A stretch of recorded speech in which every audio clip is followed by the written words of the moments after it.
Dios te salve María, llena eres de gracia, el Señor es contigo. Bendita tú eres entre todas las mujeres. Bendito es el fruto de tu vientre, Jesús. Santa María, Madre de Dios, ruega por nosotros pecadores, ahora y en la hora de nuestra muerte. Amén. En el nombre del Padre, y del Hijo, y del Espíritu Santo. Amén. Hermanos, nosotros sabemos que el pecado es siempre causa de división.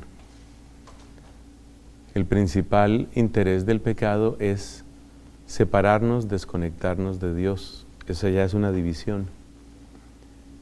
Pero la segunda obra del pecado es separarnos unos de otros, causar división entre nosotros. Quizás algunos de ustedes han escuchado algo que es cierto, y es que el pecado, pues que es obra del diablo, pues lo que hace es precisamente dividirnos, separarnos. La palabra diablo quiere decir eso, el que separa. Viene de un verbo griego que es el verbo ballo, que quiere decir arrojar, y dia es como a través, ¿no? Entonces eso es lo que quiere realmente el demonio, quiere separarnos. Mientras tanto, si vamos a nuestro Señor Jesucristo, nos damos cuenta que la gran súplica de Él es que todos seamos uno. Eso es lo que Él más quiere, que no haya división, que no haya fracturas, que no haya desprecio para nadie, que no haya rechazo para nadie, que haya unión, pero no cualquier unión, sino la unión que es fruto de la conversión. Entonces Cristo quiere dos cosas que en realidad son una sola cosa. Cristo quiere la conversión y Cristo quiere la unión. Pero están muy unidas, porque la conversión nos lanza hacia Él y la unión se da en Él. Entonces, la conversión y la unión van juntas.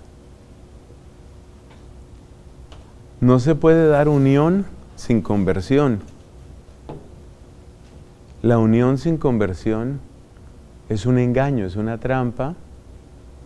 Y es una trampa que es propia de no la amistad ni el amor, sino la complicidad. Siempre me llamó la atención lo que decía Santo Tomás de Aquino. Santo Tomás decía que los criminales no tienen verdadera unión. No hay unión entre ellos. Se ponen de acuerdo, por ejemplo, para hacer un robo, pero ellos no están unidos. ¿Y por qué se sabe que no están unidos? Porque si alguno de ellos pudiera prescindir de los demás y quedarse con todo, se quedaba. O sea, no los quiere a ellos. La unión de los criminales es una unión falsa, porque es una unión que consiste en que cada uno se aprovecha de los otros. Como yo no puedo hacer, por ejemplo, este robo yo solo, entonces necesito otros para que ayuden a hacer el robo, pero en realidad los estoy usando. Entonces la unión no puede darse sin conversión. La unión sin conversión es una trampa, y es la trampa propia de la mafia. Por eso los mafiosos y todas las agrupaciones de criminales siempre tienen divisiones internas y traiciones, intrigas.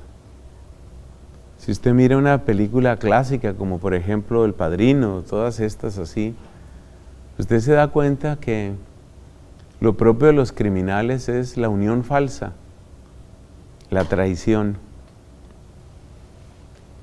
Entonces no hablemos más de la unión falsa, hablemos de la unión verdadera. La unión verdadera es con conversión. auténtica conversión. Y se puede dar, ya vimos que no se puede dar unión sin conversión. Y ahora hagámonos la otra pregunta, ¿y se puede dar conversión sin unión? Y la respuesta es que tampoco. ¿Por qué? Porque si mi conversión fue auténtica, por ejemplo, tuve un retiro que me cambió la vida. ¿Eso qué quiere decir? Pues que encontré a Cristo, ¿cierto? Que me uní a Cristo. Entonces nos dice la primera carta de Juan, el que no ama a su hermano a quien ve, que no venga a decir que ama a Dios al que no ve. Ya eso nos tendría que servir de advertencia. Pero además fíjese este detalle. El que ama a Cristo, pues se une a Cristo, se vuelve imitador de Cristo. Y Cristo pues ama a todos. Entonces, ¿yo cómo puedo decir que tengo un proceso de conversión? ¿Cómo puedo hablar de un auténtico proceso de conversión si resulta que yo no amo a mi hermano? No puede ser. ¿No ve que ese hermano lo ama a Cristo? Se supone que mi conversión me llevó a Cristo. Entonces, si estoy con Cristo, yo amo a los que Cristo ama. Esto lo explica muy hermosamente la primera carta de Juan. Hay varias frases donde lo dice. Todo el que ama al que da al ser, ama al que ha nacido del que da el ser. Entonces, si yo, por ejemplo, amo, le tengo gran cariño a un amigo, y ese amigo tiene hijos, pues yo quiero a los hijos de mi amigo porque son los hijos de mi amigo, porque mi amigo les dio el ser. Eso es lo que dice la primera carta de Juan. Uno ama al que dio el ser y uno ama al que nació del que dio el ser. Entonces, de Cristo nace y se renueva, de Cristo nace la nueva humanidad. ¿Yo cómo no voy a amar al hermano? No es un amor porque me caiga bien, no es un amor porque me parezca simpático, es un amor porque Cristo lo ama. Atención a eso, el amor al prójimo tiene como motivo fundamental, Cristo lo ama. De hecho, cuando uno no ama porque Cristo lo ama, entonces uno ama con interés. Por ejemplo, porque me cae bien. Por ejemplo, porque me sirve ser amigo de tal persona. Porque me gusta, simplemente porque me gusta. Mal hecho, mal hecho. Uno no debe quedarse en esas motivaciones. Entonces, el amor al prójimo tiene su fuente en el amor de Dios y en el amor a Dios. No amamos a la gente porque nos caiga bien. Algunos nos caen bien y otros no tanto. Cuando uno se queda solo en quién me cae bien o quién me cae mal, ese amor, la Biblia lo llama amor carnal. Ese es el amor de la carne. En todo grupo humano hay gente que a uno le cae bien, muchas veces sin que uno sepa por qué. Me cae bien. Y hay otros que más bien como que le caen mal a uno. Uno como que los ve y entonces dice, no sé, lo veo como antipático, lo veo como muy serio, lo veo como, ¿sí? O simplemente feo. Una persona fea, entonces no me gusta. De tal manera, a ver, ¿qué hemos dicho hasta ahora? Que el pecado causa división.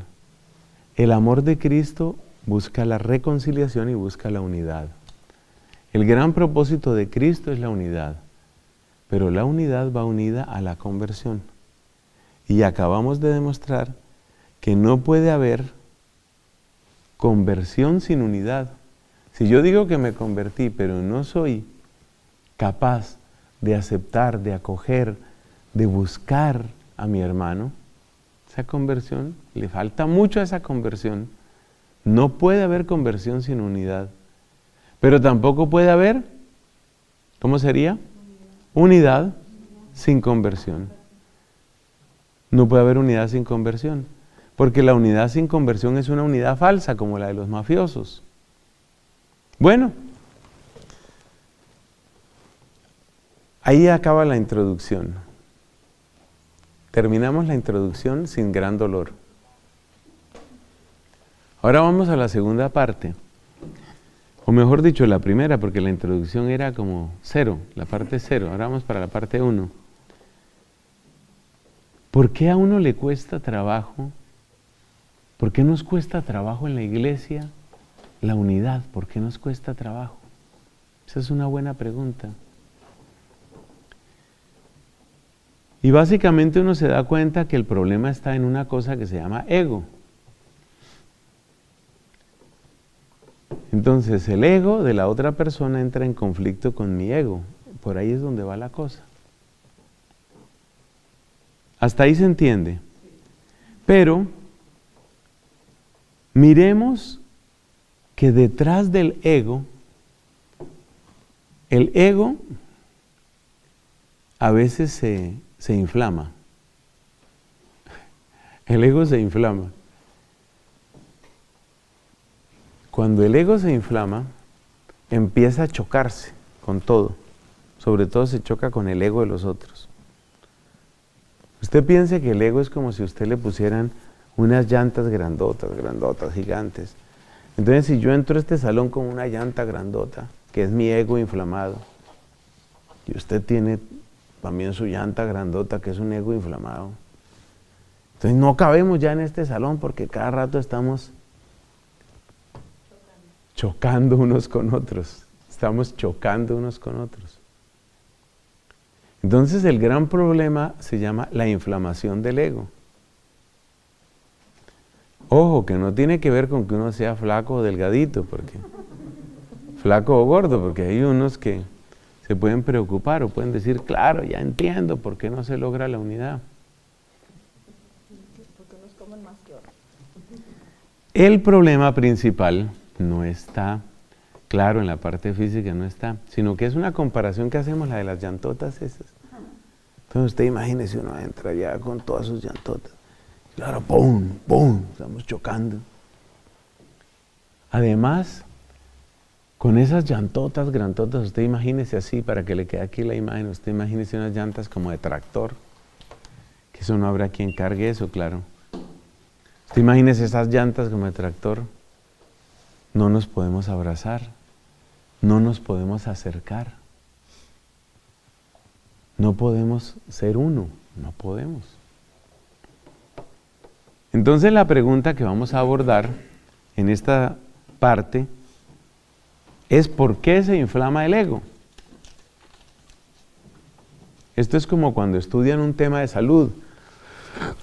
¿Por qué se inflama?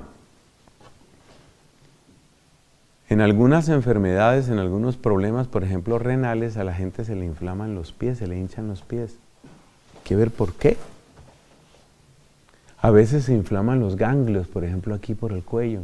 Es peligroso, puede tener una infección, puede ser un tumor, puede ser un cáncer. Entonces aquí hacemos esa pregunta, ¿por qué se inflama el ego? Y yo he coleccionado aquí algunas enfermedades que inflaman el ego. ¿Cuál es el propósito? El propósito es que nosotros hagamos autoexamen. Les recomiendan a todos, pero especialmente a las mujeres, que hagan autoexamen, por ejemplo, autoexamen de seno. No vaya a haber de pronto un tema ahí de tumor o alguna cosa. Entonces, para las mujeres les recomiendan, hágase un autoexamen. Como primera línea de batalla contra el cáncer de seno. Pues aquí uno tiene que hacerse un autoexamen, pero es un autoexamen del corazón, un autoexamen del alma, para ver si tenemos inflamado el ego o si está por inflamarse el ego, porque el ego a veces no se ha inflamado, pero está por inflamarse. Hay muchas enfermedades que inflaman el ego. De esas hemos seleccionado en esta charla unas 5 son las que están aquí. 5 enfermedades que inflaman el ego. Primera, algunos de nosotros traemos de nuestro pasado, especialmente de nuestra infancia, de nuestra juventud, traemos heridas. Uno no tiene culpa de las heridas. No es que lo hirieron a uno. Eso no fue culpa de uno. Pero es muy fácil, no es obligación, no pasa siempre, pero es muy fácil que la persona herida busque una especie de desquite. Y el desquite es una inflamación del ego. Por ejemplo, piense usted una persona que no ha tenido muchas oportunidades en el pasado. Se le han negado muchas oportunidades. No pudo estudiar lo que quería estudiar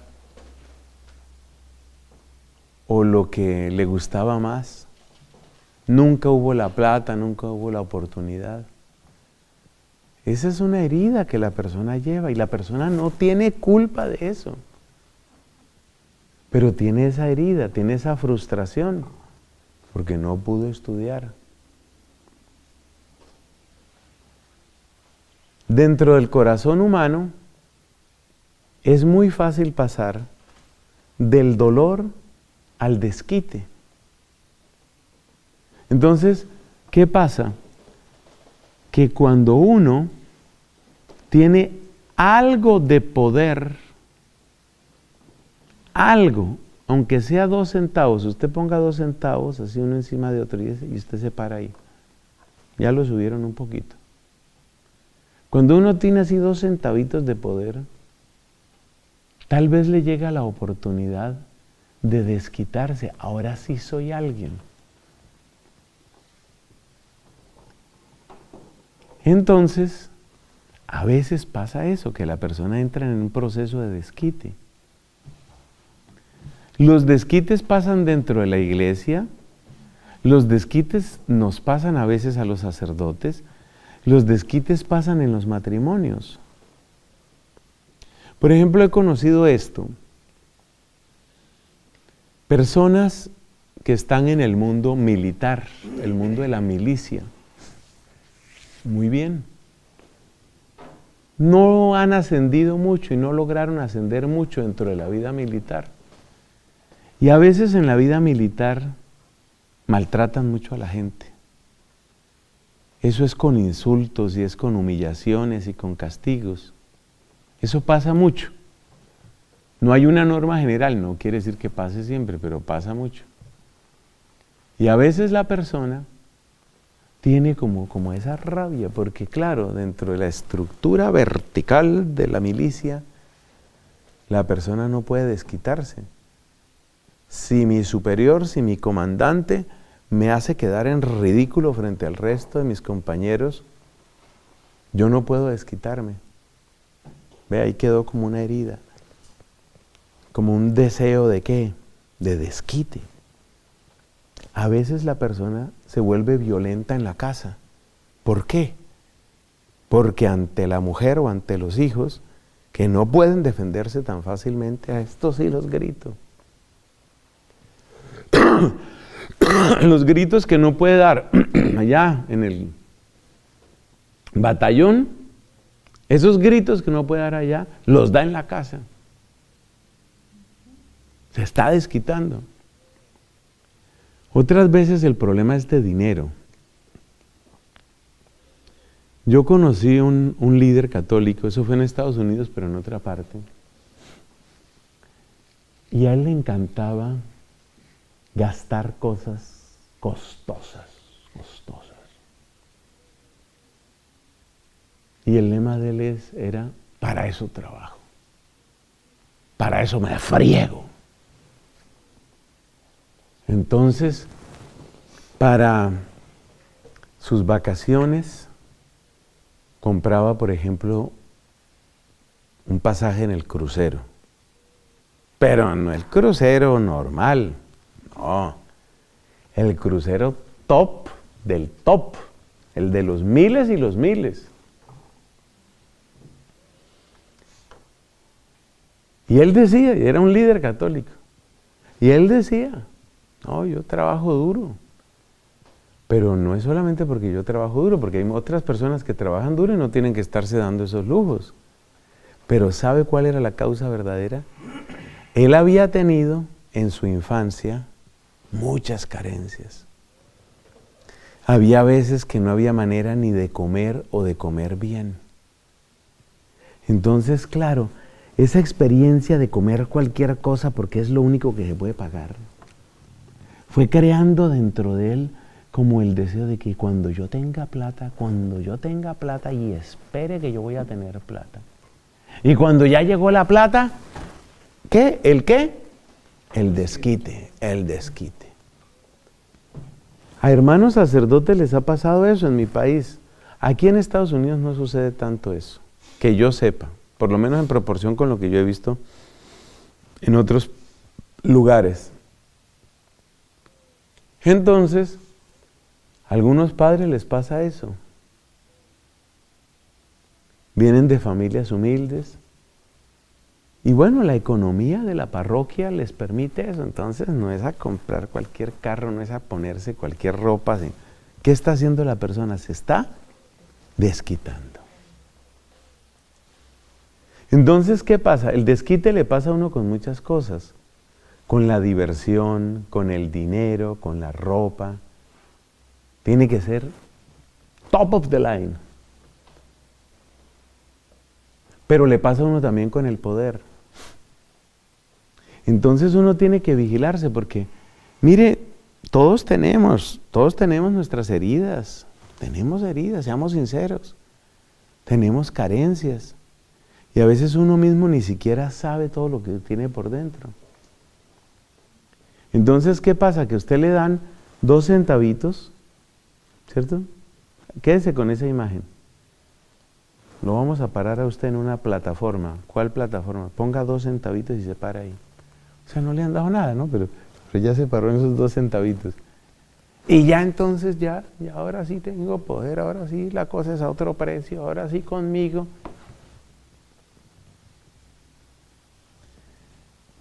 Entonces, estamos hablando de las enfermedades que inflaman el ego. Una enfermedad es la enfermedad del desquite. ¿Para qué estoy hablando de esto? Para que ustedes, amigos queridos, y luego otras personas que puedan ver este mensaje, se revisen. Uno tiene que revisarse. Yo soy el primero, como sacerdote yo me tengo que revisar. Uno tiene que revisarse, oye, yo me estaré desquitando con la plata, con la ropa, me estaré desquitando con el poder. Me dan 2 centavitos de poder y ya entonces, ahora sí, yo aquí mando más que el obispo. Mándeme al obispo. No sé si le pasaré al teléfono. Otra enfermedad de la que habla varias veces la Escritura. A uno se le inflama el ego por la codicia, por el afán de lucro, por hacer negocio. Dice el apóstol San Pablo que la codicia es raíz de todos los males. ¿Tiene esa expresión? La codicia es raíz de todos los males. ¡Wow! Entonces a uno se le puede entrar la codicia, o una hermanita de la codicia que es la ambición, que es el deseo de estar escalando. La codicia, el lucro, la ambición. La ambición es muy peligrosa porque la ambición es el deseo siempre de estar uno saliendo, sobresaliendo. Yo tengo que estar más arriba. Uno ni disfruta lo que tiene porque ya está pensando en otra cosa. Y yo les hablo abiertamente, pasa también en los sacerdotes. Los últimos papas todos nos han advertido a nosotros los sacerdotes sobre eso. Eso incluso tiene nombre, se llama carrerismo, hacer carrera. Y entonces, ¿qué quiere decir eso? Que estoy en esta parroquia, pero yo creo que me merezco otra mejor. Estoy aquí con este grupo, pero espere que yo estuviera en otro grupo mejor, donde yo más arriba. Y es una codicia y es una ambición. Esa persona pierde la gratitud, pierde la alegría, pierde la paz y hace perder la paz al otro. Porque imagínense que yo estuviera con ustedes aquí, pero pensando, ay, qué bueno que estuviera aquí como otro grupo de personas, no sé, como distinto, como más, como... Si yo estoy pensando así, yo no voy a sentirme a gusto con ustedes, ni ustedes se van a sentir a gusto conmigo, porque estoy pensando que necesito más. Eso es una inflamación del ego. El carrerismo, la codicia, la ambición, el lucro.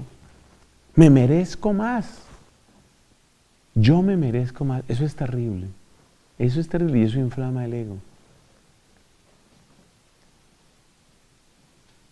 San Pablo nos dice, déjense atraer por lo humilde y por la gente humilde. Después de esta charla, vamos a ver quién encuentra primero esa cita bíblica. No la busquen ahorita porque nos distraemos. Pero búsquela. Él dice, atraídos más bien por lo humilde. Esa es la frase casi textual. Atraídos por lo humilde. Porque si uno no se deja atraer por lo humilde, uno lo empieza a atraer lo arrogante, lo ostentoso. Yo me merezco más. No sé, esta mesita que me pusieron, una mesita ahí. Hombre, debieran ponerme como una mesa adecuada para... ¿Ve? Ya entonces la persona está... Es el afán de trepar y el afán de subir. Y la persona que quiere subir no disfruta lo que tiene, no agradece lo que tiene. Como decimos en mi país, no se la goza. En cambio, la persona que se atrae por lo humilde, ve cada rostro y lo disfruta. Y dice, qué bueno que estén estos hermanos aquí, qué bueno. Entonces, de ese gozo, de esa gratitud, viene una sencillez. Y ahí nos entendemos fácil. Pero dos ambiciosos no se quieren. No se quieren porque usted y yo, en el fondo, somos enemigos. De eso vamos a hablar ahorita en el siguiente punto, tercera enfermedad. La tercera enfermedad va muy unida a la segunda y es el espíritu de competencia. Parece algo tan infantil, pero el espíritu de competencia entra. Yo he encontrado parroquias donde casi sin darse cuenta se mete un espíritu de competencia en forma de los números. ¡Los números! ¡Ja! Cuidado con los números. ¿Cómo son los números? Mi movimiento hizo un encuentro, 800 personas. ¿Ustedes cuántos reunieron? Nosotros reunimos 215. Ah, bueno, ok. Así estamos bien. 800 nosotros, 200 ustedes. A veces la gente como que quiere meterle a uno eso. Yo tengo una historia muy simpática, pero que es verídica. Figúrense que yo estuve con la renovación carismática en cierto país de Sudamérica.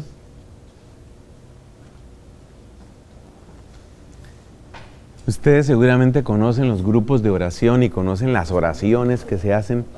Bueno, hicimos una oración así fuerte, oración fuerte, pidiendo Espíritu Santo, pidiendo sanación, sanación para la gente. Y en medio de esa oración, oiga, empiezan a caerse. Gente que se desmayaba, lo que llaman descanso en el espíritu. Se caía. Yo estaba dirigiendo la oración. Por allá en un coliseo, una cantidad de gente, había cientos, yo no sé si miles de personas, orando, orando, orando, orando con poder. Bueno, hermosa oración. Un muchacho se me acerca después y me dice, padre, lo felicito, le agradezco. Yo conté. Peligro de los números, el peligro de los números, con eso. Yo conté, se cayeron 18, padre. Pues yo no le di mucha importancia al asunto. Y luego sigue el muchacho. Pero cuando vino el padre tal, se le cayeron como 40. Entonces a ver quién tumba más, ¿no?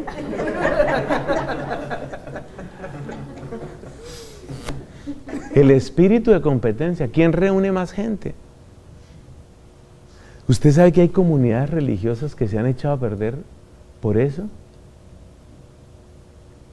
¿De qué manera? Ya estamos, vamos a suponer, pongamos así nombres, ¿no? Fundamos una comunidad religiosa. Por ejemplo, en Waukegan, fundamos una comunidad religiosa. Ya está fundada. Hermoso. Pero tenemos que extendernos. Entonces, tenemos que llegar a otros lugares. Siguiente paso, vamos a fundar en Chicago. No, pero no nos quedemos únicamente en este estado. Vámonos para Wisconsin también. Milwaukee. Demos un salto. Nueva York. En el fondo de eso, ¿qué hay? Crecimiento, competencia. Yo me acuerdo un sacerdote con el que estuvimos en un retiro, y el sacerdote me contaba precisamente de una comunidad que él fundó. Una comunidad que él fundó. Esa comunidad empezó a extenderse de un modo impresionante, y eso les daba a ellos, a todos, y yo creo que le pasó también al padrecito, como una sensación de la importancia que tenemos.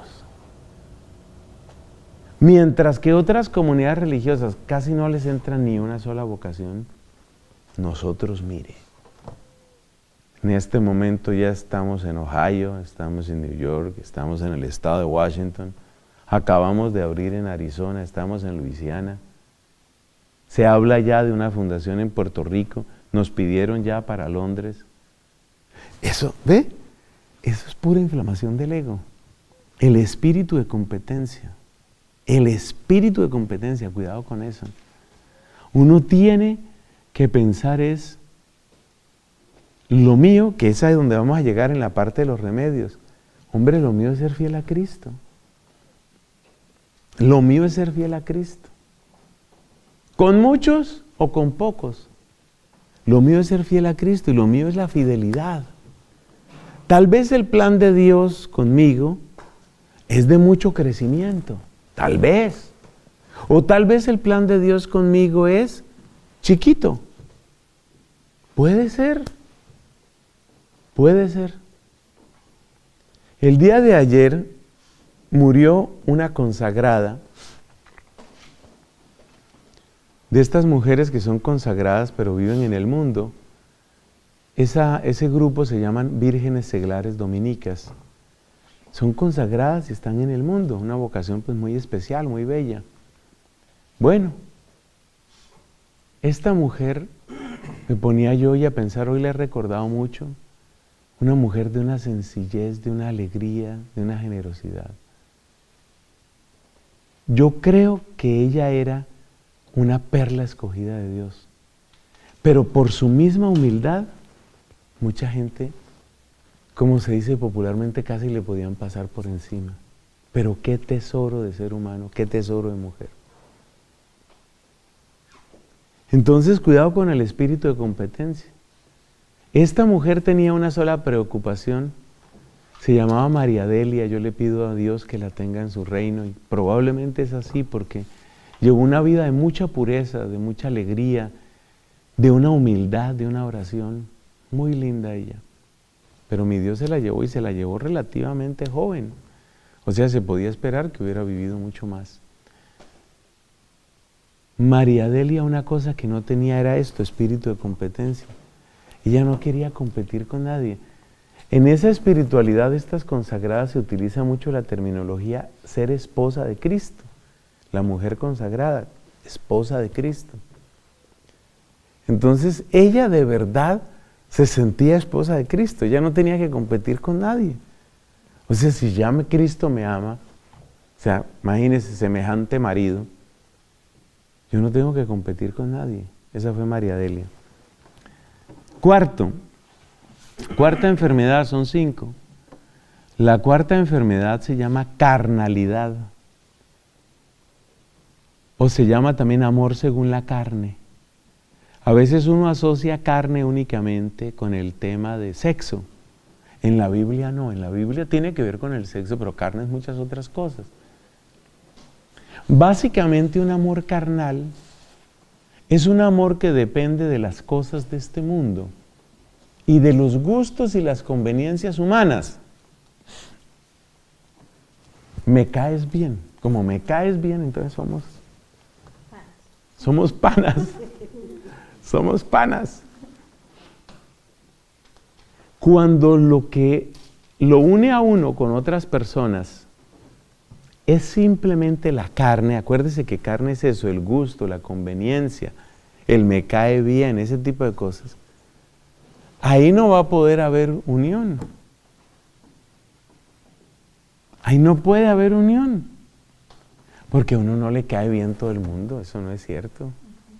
Ni uno le cae bien a todo el mundo.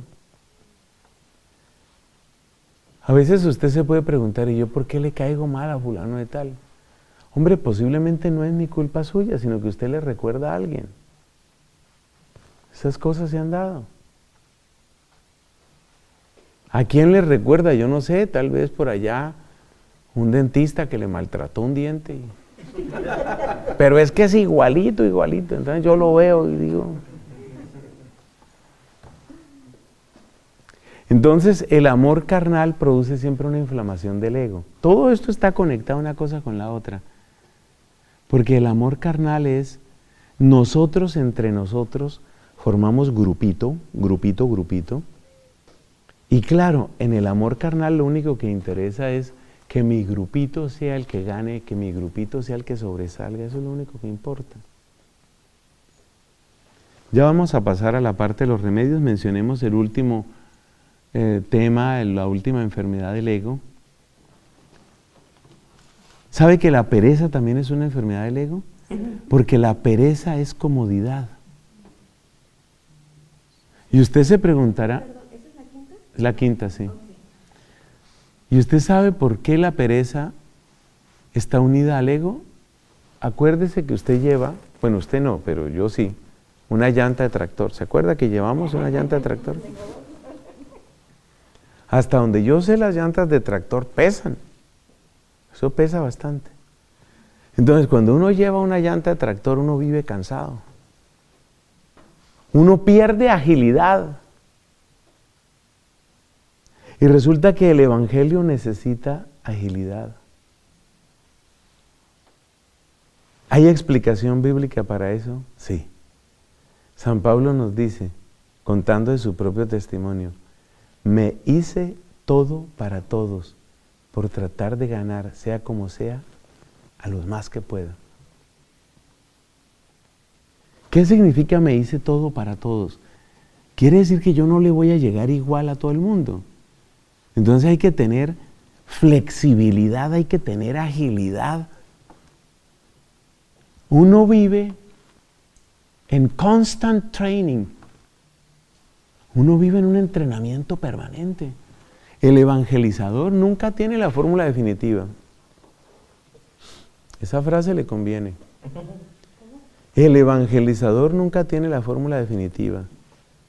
Si usted, por ejemplo, está enamorado de un tipo de evangelización, vamos a suponer, vamos a dar un ejemplo aquí, retiros de Emaús. Y usted está fascinado con los retiros de Emaús, me parece muy bien. Bien, chévere, rico para usted. Pero no piense que los retiros de Emaús son la llave maestra para abrir todos los corazones. Entonces uno se acomoda. Y uno se acomoda como un homenaje a la propia comodidad, al propio ego. Acomodarse viene de comodidad. Uno se acomoda. Es como la idea de que el reino de Dios está aquí o está allí. Y Jesús nos dice, no digan eso. ¿Se acuerda de la predicación que tuvimos ayer? El reino de Dios no está ni aquí ni allí. El reino de Dios no es tan fácil. El reino de Dios es conversión del corazón. ¿Y esa conversión cuándo termina? como dicen algunos, a saber. Esa conversión no termina nunca. Nosotros estamos en entrenamiento permanente. Que nos sirven los retiros, por ejemplo, de Emaús, está muy bien.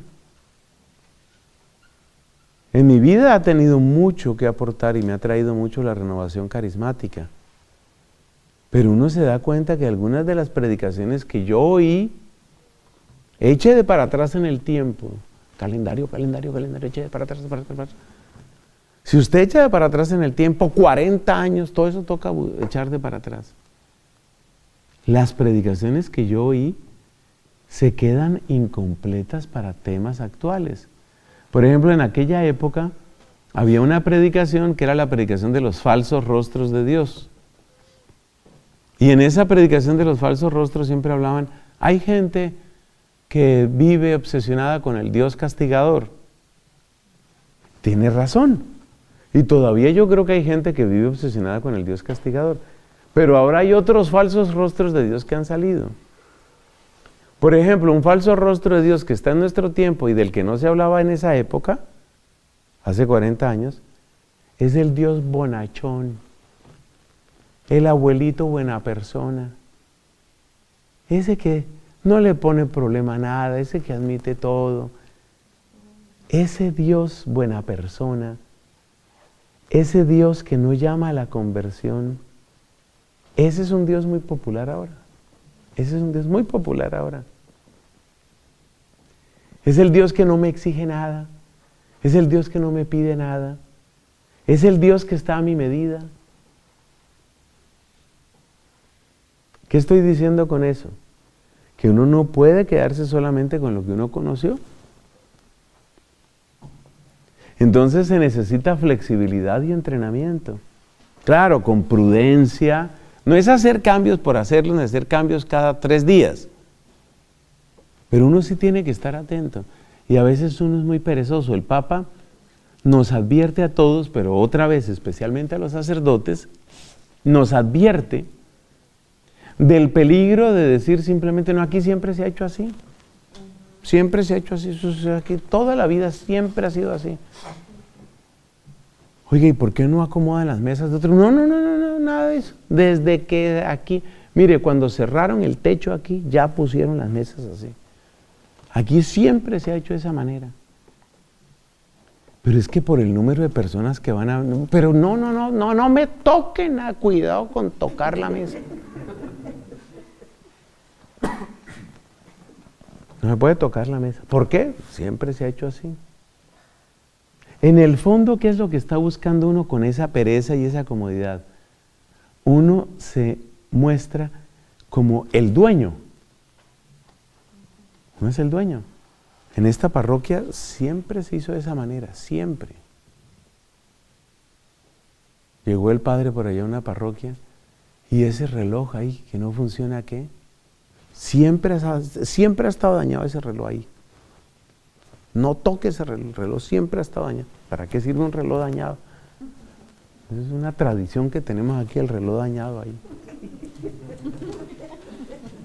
Entonces ya se volvieron dueños de la parroquia, hasta dueños del reloj dañado. La pereza de no cambiar la batería. Yo creo que puede ser eso. Entonces, el ego se inflama por todo esto. Persona perezosa se le inflama el ego. La carnalidad inflama el ego, la competitividad inflama el ego, la ambición inflama el ego, el desquite, las ganas de desquitarse inflama el ego. ¿Y cómo es un ego inflamado? Usted imagínese, yo quiero que le quede esta imagen. ¿Cómo es la imagen? No, bien grande, no, de tractor. Y usted cargando la llanta de tractor. ¿Sí será que uno puede cargar una llanta de tractor? Yo creo que no. Yo creo que no. Aunque aquí hay algunos que son bien forzudos. Pero es que una llanta de tractor pesa demasiado. Entonces, claro, uno cargando esa llanta de tractor. Entonces, por eso uno tiene esa cara. Usted ha visto gente que tiene así como una cara de angustia, de cansancio. Usted tiene que pensar cómo será esa llanta. Persona llevando a su llanta. No le quitemos al Evangelio la alegría. El Evangelio tiene que tener su alegría, su sonrisa, su frescura. Pero ¿cómo va a tener uno eso si uno se volvió muy importante? ¿Es que yo soy muy importante? Usted es importante, sí señor. Sí señor. A mí me hace el favor y me dice don importante. Usted es el importante. Remedios. Remedios para la inflamación del ego. Primero, no cabe duda que se necesita conocimiento de sí mismo, no cabe duda. Sobre todo para esa parte que hemos mencionado de las heridas, no cabe duda. Conocimiento de uno mismo. Los buenos retiros espirituales le sirven a uno mucho, porque lo llevan a uno a conocerse, a recorrer su historia, pero a recorrerla con la luz de Cristo. Si uno recorre la historia de uno sin la luz de Cristo, a veces cae en amargura, cae en desesperación, cae en cinismo. Cuando uno recorre la propia historia, a mí, ¿por qué me han pasado tantas cosas? ¿Por qué eso? Una vez rifaron una cachetada, nunca me ganó nada, me gané la cachetada. ¿Yo por qué me gané esa cachetada? No me gano nada. Una cosa impresionante. Cambié la decoración de la sala, cayó un meteorito, me reventó la sala. Entonces, ¿por qué me pasan tantas cosas? Un buen retiro le sirve a uno para recorrer la vida, pero con la luz de Cristo. Haga ese ejercicio, y no solo en retiro espiritual, sino, mire, revise usted su vida con la luz de Cristo, revísela, y vaya encontrando la huella de la providencia de Dios. El libro del Deuteronomio dice, segunda cita que quiero que usted encuentre, el Señor tu Dios te ha llevado como un hombre lleva a su hijo de la mano.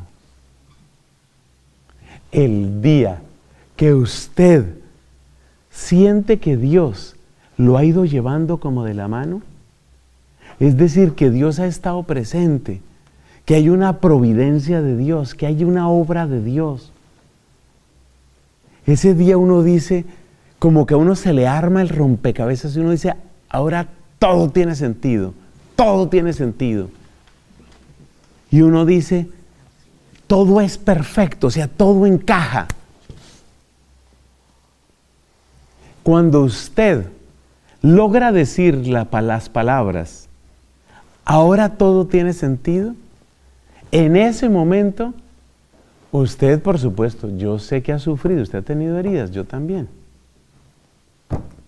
No son iguales, eso no importa. Usted ha tenido las suyas, yo he tenido las mías. Pero el día que usted puede decir, ahora tiene sentido, ese día se acaba el problema del desquite. Porque el desquite es como buscar la pieza que no encaja. No, que no encaja no, sino la pieza que hace falta. Entonces, yo creo que si yo compro unos zapatos más caros, ahora sí me desquité. Ese tiempo que yo tenía que andar descalzo, ahora sí me desquité, zapato caro. Ay, por fin. Ay. Cuando usted logra recorrer su vida con la luz de Dios y usted encuentra el paso de Dios en cada cosa y usted dice, ahora cada cosa encaja, ahora todo tiene sentido, ya usted no busca el desquite, ni con el esposo, ni con los hijos, ni con los empleados, ni en la iglesia, ni con nadie. Mire, ese es un principio de paz tan grande, tan grande. Por ese mismo camino se solucionan muchas ambiciones, porque fíjese que el ambicioso y el codicioso están como buscando la pieza que les hace falta. Están como buscando a ver, si yo estuviera en esa otra parroquia, si yo ganara el triple, si yo pudiera comprarme ese carro. ¿Qué carro? No, si yo pudiera comprarme un helicóptero. Un helicóptero. Yo sería feliz andando en mi helicóptero. Subiría, bajaría, pasearía en mi helicóptero. ¿Y esa codicia de dónde le viene? Resulta que a esa persona le hace falta una pieza, probablemente en la cabeza, pero también le hace falta una pieza en el rompecabezas. No solo le falta la pieza en la cabeza, sino en el rompecabezas. Entonces cree, si me llegara el helicóptero, la persona ya se imagina. Imagínese usted un rompecabezas al que le falta una pieza, ¿con forma de qué? De helicóptero.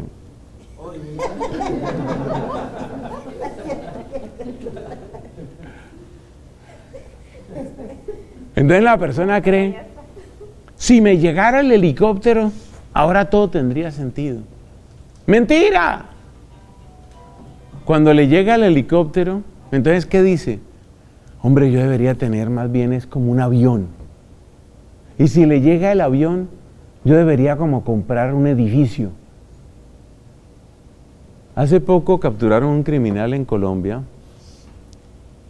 El tipo era llamado el rey del contrabando. No, él no era narcotraficante, él trabajaba era con el contrabando.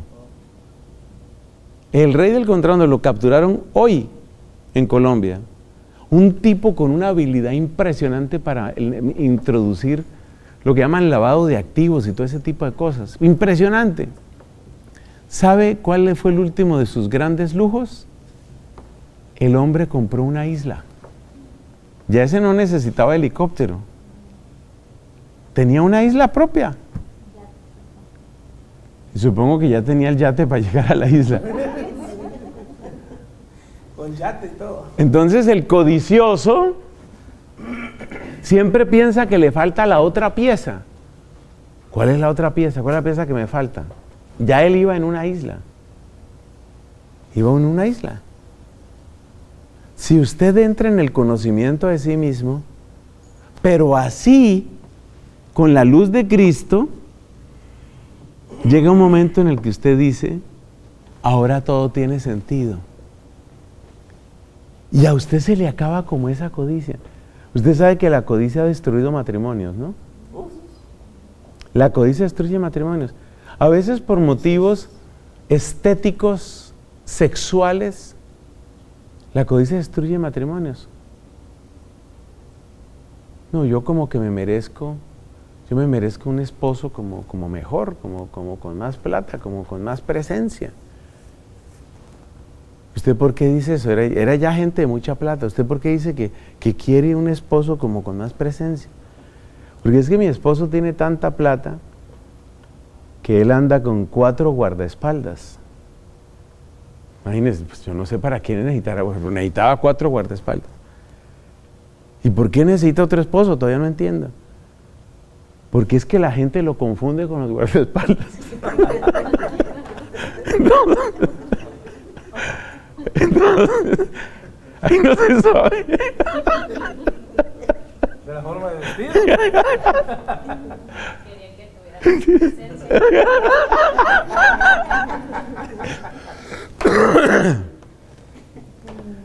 Yo quiero un esposo que no parezca guardaespaldas. Eso de que va con los guardaespaldas y no se sabe quién cuida a quién. Ay, qué cosa tan absurda. La codicia destruye matrimonios.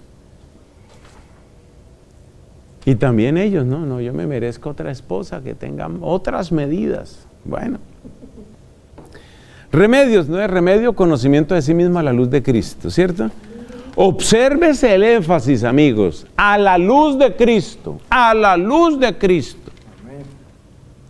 Yo tengo que pedir el don del Espíritu Santo, pedir la luz de Cristo, porque solo la luz de Cristo es la que me va a poder permitir. Now everything makes sense. ahora todo tiene sentido, ahora todo encaja, ahora. Eso es lo que da paz. Eso es lo que da paz. Entonces, ya cuando usted va, por ejemplo, a un centro comercial, si le confunden al esposo con un guardaespaldas, entonces usted está tranquila. Usted está tranquila. Ay, hermoso mi guardaespaldas. Venga, mi amorcito. Segundo remedio. Necesitamos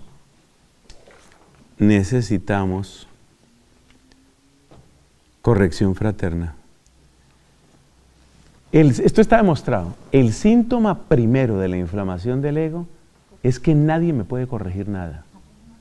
No me dejo hablar. Corrección fraterna. Corrección fraterna. Si usted nota, sobre todo ustedes que son líderes, porque yo estoy consciente que ustedes son líderes, si usted nota, por ejemplo, que parece que nadie se atreve a hablarle, que usted no se deja hablar, pésimo. Pésimo. Quiere decir que usted tiene una llanta de tractor y la gente no se atreve a acercarse. Claro. Trate usted de abrazar a una persona, esta se llama la predicación de la llanta de tractor. Trate usted de abrazar a una persona con una llanta de tractor, eso es complicadísimo. Además, le cae encima la llanta, no, eso es terrible. No cabe en muchos lados. Ay, ay, ay. Entonces, la corrección fraterna, ese es un gran remedio. Entonces usted tiene que preguntarse, por ejemplo, si usted es casado, usted tiene que preguntarse, ¿cuándo fue la última vez que mi esposo me hizo una corrección y tenía razón y yo se lo admití? ¿Cuándo fue la última vez que mi esposa me hizo una corrección y ella era la que tenía razón y yo se lo admití? Si usted empieza a echar de para atrás y dice, a ver, ¿cuándo fue la última vez que mi esposa me corrigió algo? No, realmente nunca me ha corregido. Conclusión, soy perfecto.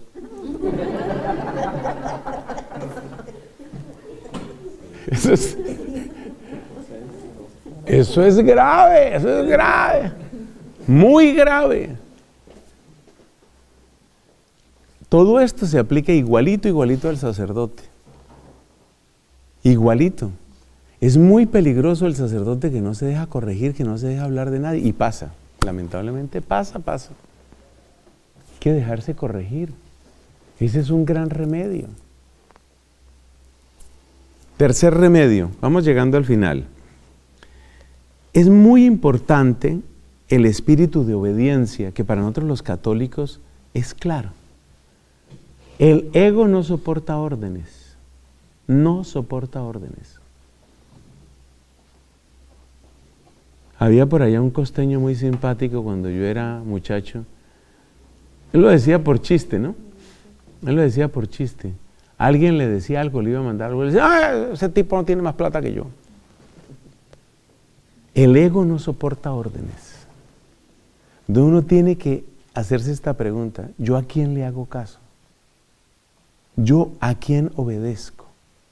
Digo que eso es fácil para los católicos porque nosotros los católicos vivimos en obediencia. Eso no es solo los religiosos que tenemos voto de obediencia. Vivimos en obediencia nosotros. Claro, no hay que obedecer en lo que es pecado. Está claro. Pero muchas personas no obedecen. Y puede ser una persona aparentemente humilde, aparentemente sencilla, pero no obedece y no hace caso. Y yo me parto, pero no me doblo. Entonces, así no es. La obediencia le enseña a uno a crucificar el ego. Apunte esa palabra. La obediencia le enseña a uno a crucificar el ego. Cuando yo entré a la comunidad, ya ustedes me lo han oído varias veces, pero yo estaba con toda esta experiencia de los carismáticos y yo quería seguir con los grupos de oración ya en mi formación como dominico. Pues resulta que el que era mi maestro de estudiantes, así lo llamamos nosotros, como decir el rector de un seminario, el que era el maestro de estudiantes dijo, pues no, me puso esa obediencia, usted no sigue en los grupos de oración, ahora usted está en otra etapa y tiene otras prioridades. Difícil eso. Obedecer no es fácil, pero obedecer, repito, siempre que no sea pecado, pero es muy difícil que uno en la iglesia le manden algo que es pecado como tal, no, uno no le van a mandar eso. Puede pasar, ¿no? Entonces, ¿qué pasó en ese caso? Claramente no era pecado lo que me decía el que era mi superior en ese momento. ¿Qué hubo que hacer? Obedecer. La obediencia lo forma a uno mucho. Además, la persona que ha aprendido a obedecer es la persona que mejor sabe mandar. Esa frase también le conviene. La obediencia lo forma a uno. Claro, la persona que más ha aprendido a obedecer es la persona que mejor sabe mandar. Repítalo. La persona Que ha aprendido a obedecer es la persona que mejor sabe mandar.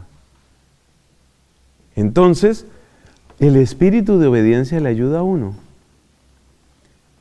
Cuarto remedio, van a ser 5 también los remedios. Cuarto remedio. Es muy importante amar el bien común. Fíjese que el ego inflamado solo piensa en sí mismo. Por eso lo llamamos egolatría, culto del ego. Egoísmo, solo interesa el ego. Entonces, dése cuenta que para salir del ego hay que pensar, el ego es el yo, ¿no? Hay que pensar en el nosotros. ¿es la cuarta remedio? Sí, señor, pensar en el nosotros, es decir, pensar en el bien común. Buscar el bien común. Nosotros. Buscar el bien común. Pensar en nosotros es buscar el bien común. Sí. Entonces, mire, esto sirve para todo. Piense usted, por ejemplo, una familia. En una familia hay que pensar en el bien común. Eso no es nada más lo que a mí me guste. Pero antes de la familia, piense en la pareja. En una pareja hay que pensar en el bien común. A veces me ha tocado decirle, por ejemplo, a algunos señores, bueno, pero usted quería una esposa o quería una esclava o qué era lo que quería. Claro, porque es el bien de ambos, no es solamente el bien suyo ni el gusto suyo. Y lo mismo ella. Porque también hay algunas que se vuelven emperatrices coronadas y aquí son. Eso es muy complicado. Y aquí soy y nadie me saca. Muy complicado eso. Entonces, siempre pensar en el bien común, que es lo mejor para ambos. Incluso en consejería de pareja, de matrimonio, siempre mi recomendación cuando llegue el tema de la intimidad es, usted piense no solamente en satisfacerse, usted piense en la felicidad de ella. Usted, mujer, piense en la felicidad de él. Esa es la pareja que va a tener una intimidad gozosa, porque cada uno está pensando en la felicidad del otro. Entonces, el bien común, desde la pareja, mucho más en la iglesia. Pero hay todavía una forma más bella de pensar en el bien común. Yo lo tengo escrito aquí. Preferir el plan de Cristo. Yo tengo mis planes, tengo mis ideas, tengo mis proyectos, pero yo prefiero el plan de Cristo. El solo hecho de que usted diga esas palabras ya empieza a desinflar esa llantota. No sé si le he contado que el ego inflamado es como una llanta de tractor. Entonces ya cuando usted dice, yo prefiero el bien de Cristo, ya se empieza a desinflar un poquito esa llanta. Último remedio. Usted se da cuenta que todos los remedios son mirando a Cristo. El último remedio es ore mirando a Cristo. Mírelo a Él. Mírelo como su maestro, como su ejemplo, como su modelo, como su líder. Mírelo a Él. Mírelo a Él.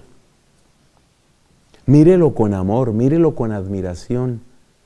Adórelo.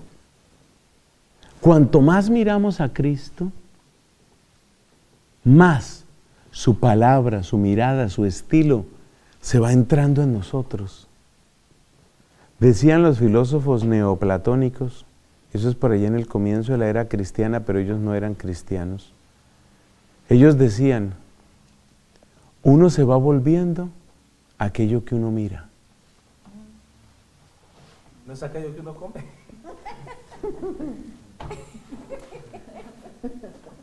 Por favor, una corrección fraterna ahí para... Entonces, uno se va volviendo aquello que uno mira y que admira. Entonces, si nosotros miramos y admiramos a Cristo, nos vamos volviendo como Cristo. Y Cristo, según el texto del capítulo 2 de la carta a los Filipenses, no hizo alarde de su categoría de Dios. Al contrario, se anonadó a sí mismo y tomó la condición de esclavo, pasando por uno de tantos. Y así, actuando como un hombre cualquiera, se sometió incluso a la muerte, y una muerte de cruz.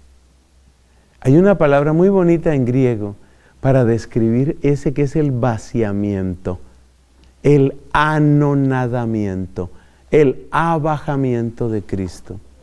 Eso se llama, en griego, que se escribe con la letra K, kenosis. Kenosis. Ajá, kenosis. ¿Quiere decir vaciarse? Vaciarse.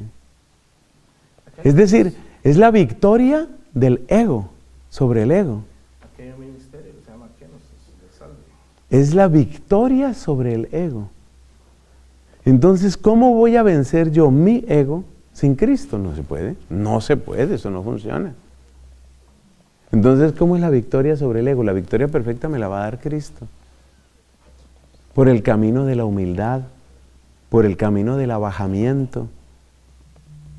Pero es un abajamiento y es una humildad desde el amor, desde el más profundo amor.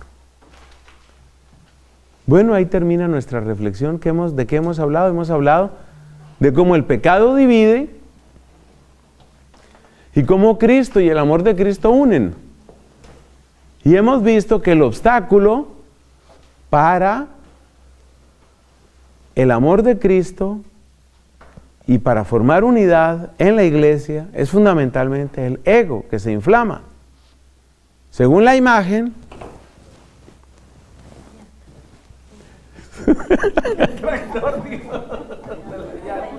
según la imagen de la llanta de tractor. Bien. Una persona aplicada y atenta, muy bien. Entonces, y luego hemos presentado 5 que son enfermedades y síntomas de esa inflamación. ¿Para qué?